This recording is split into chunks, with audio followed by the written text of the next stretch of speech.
Hey everyone, it's Harry from Hasbro TV back with another match reaction video. Tottenham Hotspur 2, Bournemouth 2. Another score that flattered us, let's just be real. So let's begin.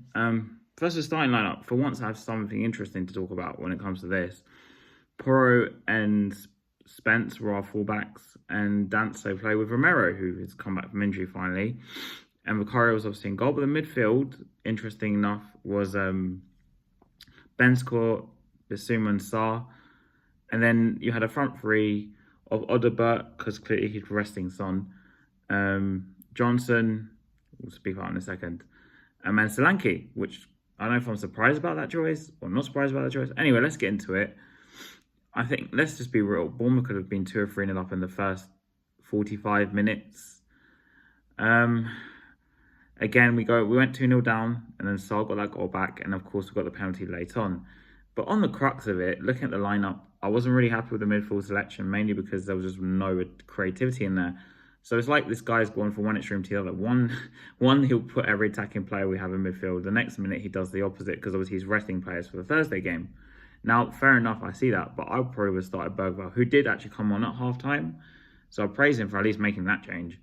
And obviously, he raked off Johnson at half-time for Sonny, which meant Odobert went to the right. And we looked a bit better. I mean, we came out in the second half and we gave it a better go, but just there's no urgency there. But I want to talk about that back line. And it's not really the back line itself. I think Romero has been iffy all season, but it's more the fact that we're playing it out, yeah. And I don't know if you guys know, but Bournemouth are like one of the best pressers in the league. What bright idea it was to do that. Vicario almost scored an own goal, because we're playing out the back at every opportunity, and it just causes us, like, we will cause our own downfall. The same problems every single game.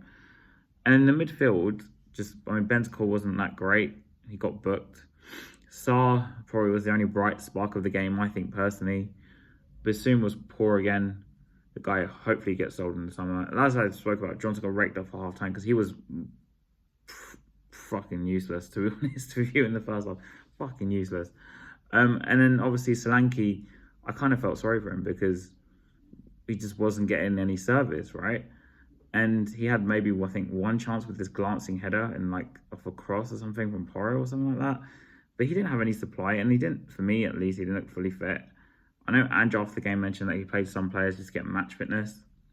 Like Van der Ven came on late on for about 20 to 30 minutes. And yeah, it is what it is. I mean, there's no way to put it. 2-2. Does that really change us in the league? The league is basically done anyway. I mean, Ange already messed that up. So for now, whatever we did to the end of the season, Ange already messed up the league, which apparently he claimed that he was going to challenge for the title for. So yeah, that's on you, mate. So yeah, just it's not really the fact that we drew that annoys me. It's just the way we concede such easy goals. And people forget Bournemouth had the disallowed goal as well. I haven't seen the replay, so I don't know whether it was offside or not. But the fact that Bournemouth were getting for us, not only on the wings, which was clearly going to happen anyway with him, because he inverted both the fullbacks as per usual, but also through the middle. The second goal they scored, which actually stood, they played it through the middle, man. Like, and this is where I go back to the fact we don't play with number 6. Well, there's the answer as to why we're getting done through the middle now, because we don't have a number 6. Before, you'd have a player like Wanyama or Parker or Sandra or someone of that ilk sitting there. So when that run he made through the middle, wherever the Bournemouth player was, you'd have someone there. No, you're not getting through. But no, we don't have that player because we don't want that player, apparently, according to Ange. So for me, how Ange is still here is just, it's just a crimes against football, the fact that Ange is still here. For my opinion, it's a crime against football. The sooner this manager goes, the better. I'd even sack him tonight and getting the manager in for for Thursday, that can actually give us a good go.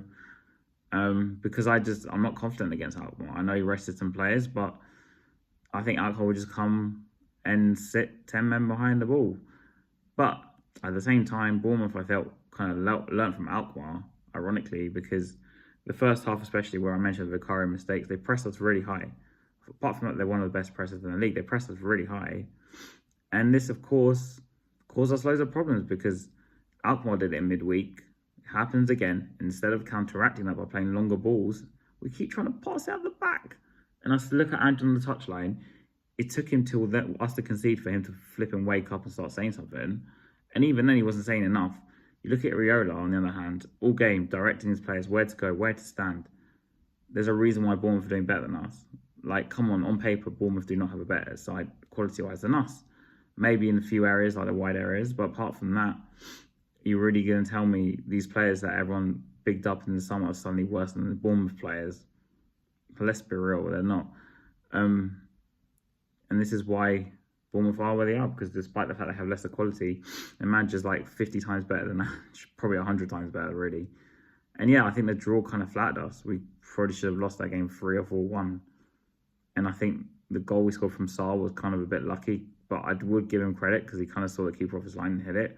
But I guess on to Thursday, and let's just pray for a miracle.